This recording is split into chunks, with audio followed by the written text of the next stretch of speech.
Shalom, devosi 1 Tawarik pasal yang ke-8. Perjalanan hidup kadang membingungkan. Pada titik tertentu, hidup bisa menjadi begitu berantakan, bahkan bertolak belakang dengan prediksi atau cita-cita kita. Walau demikian, sebagai orang percaya akan mempercayakan hidupnya ke dalam tangan Tuhan yang penuh kuasa. Di dalam daftar keturunan Benyamin seperti yang tertulis dari 1 Tawarik 8 ini terdapat kisah tentang Saharaim.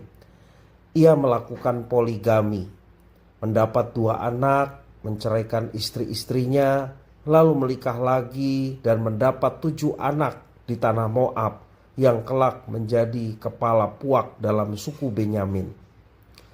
Dalam ayat yang ke-8 sampai yang ke-11 menjelaskan demikian. Kisah perceraian dan poligami terkadang dicatat di dalam perjanjian lama tanpa komentar yang bersifat kritis. Dan hal ini bukan hendak menunjukkan bahwa Tuhan Allah tidak memandang serius tentang hal itu. Jika kita melihat pada kitab suci, Tuhan Allah membenci perceraian. Itu di dalam Maleakhi pasal 2 ayat 15 juga menjelaskan bagaimana Tuhan membenci perceraian. Kalau Musa mengizinkan perceraian, itu karena ketegaran hati orang Israel. Itu juga tertulis dalam Ulangan pasal 24 ayat 1 sampai 4. Demikian juga ada di dalam Injil Matius pasal 19 ayat 8. Sekali lagi, Musa mengizinkan perceraian oleh karena ketegaran hati orang Israel. Sekalipun perceraian tercatat dalam silsilah, bukan berarti Tuhan Allah mengizinkan dan menghendaki perceraian itu. Dalam perceraian yang terjadi, Tuhan Allah tetap menunjukkan pemeliharaannya terhadap suku Benyamin. Dari kisah ini kita dapat memahami bahwa sekalipun hal yang buruk terjadi dalam kehidupan seseorang, terdapat tujuan besar dalam pemeliharaan nasib suatu kaum. Sekalipun keretakan terjadi dalam keluarga Saharaim, keturunannya mendirikan kota Ono dan kota Lot beserta anak kotanya di dalam ayat yang ke-12. Hancurnya kehidupan dalam sebuah keluarga tidak membuat Tuhan Allah berhenti bekerja dalam menyatakan kedaulatannya.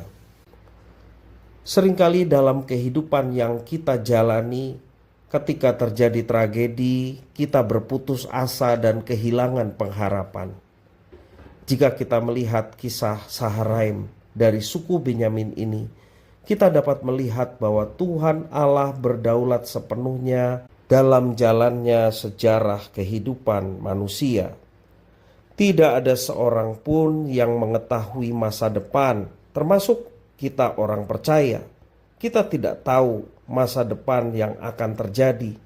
Namun saat hidup kita membingungkan sekalipun, firman Tuhan mengajak kita untuk melihat bukti dari pemeliharaan Tuhan yang sempurna bagi suatu bangsa, suku, keluarga, bahkan kita secara pribadi. Walaupun kita tidak mengetahui masa depan, yang kita ketahui dengan penuh pengharapan, ada Tuhan yang menyertai, ada Tuhan yang tahu masa depan, dan masa depan yang Tuhan persiapkan bagi setiap orang yang percaya adalah masa depan yang baik. Sebab kebaikan hanya ada pada Tuhan, tidak ada kejahatan atau sesuatu yang buruk dari Tuhan. Yang ada adalah kebaikan yang Tuhan mau nyatakan.